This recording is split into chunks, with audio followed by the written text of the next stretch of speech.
Il y a l'âme qui se blâme, l'homme qui s'exhorte en lui-même, afin de rechercher un état d'être agréable au Créateur, dans la conscience de ses attributs. Celui qui s'abandonne, qui s'humilie, qui reconnaît qu'il n'est et ne subsiste que par la grâce de celui qui a dit « Sois ». Il se rend humble pour la meilleure des raisons, pour le meilleur des buts. Il y a tel ami qui, par ses intentions, pense être véritablement ton ami, mais qui en réalité est un outil dans la main du diable banni pour humilier, rabaisser l'éprouvé et si possible l'amener à désespérer d'Allah, à le rendre ingrat envers son Seigneur. Rappelez-vous de celui qui visita Job, et dont on aurait pu dire aux premiers abords qu'il cherchait à dire à Job des paroles convaincantes sur lui-même, ne se rendant pas compte que, dans la conjecture lancée contre Job, il allait servir au diable banni d'outil pour chercher à l'abattre au cœur de la bataille, lorsque celui-ci était au plus bas. Après avoir cité quelques principes divins, que fera cet homme? Il répétera mot pour mot ce que l'esprit mauvais lui murmura la nuit. Il se fera le messager du diable déguisé en soutien amical.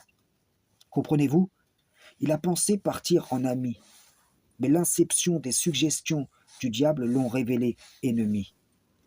Le chapitre qui suit, il dira à Job « Vers lequel des saints te tourneras-tu » comme la tentation de l'association placée devant celui dont on a voulu briser l'espoir en l'Éternel.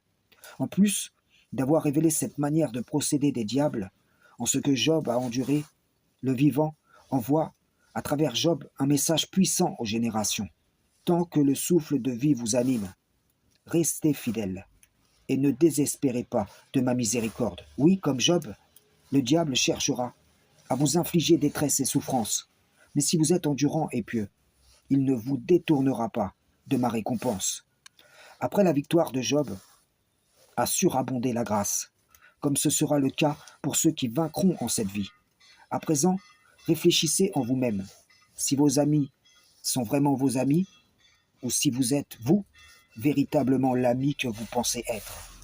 Bien que la ruse du diable est certes faible, elle devient subtile et se complexifie en fonction de l'adversaire à affronter. Job était véritablement pour ses amis un ami, car même après avoir compris que le diable se servit d'eux, il intercéda pour eux, et Allah les pardonna. Frères et sœurs en islam, salam, shalom.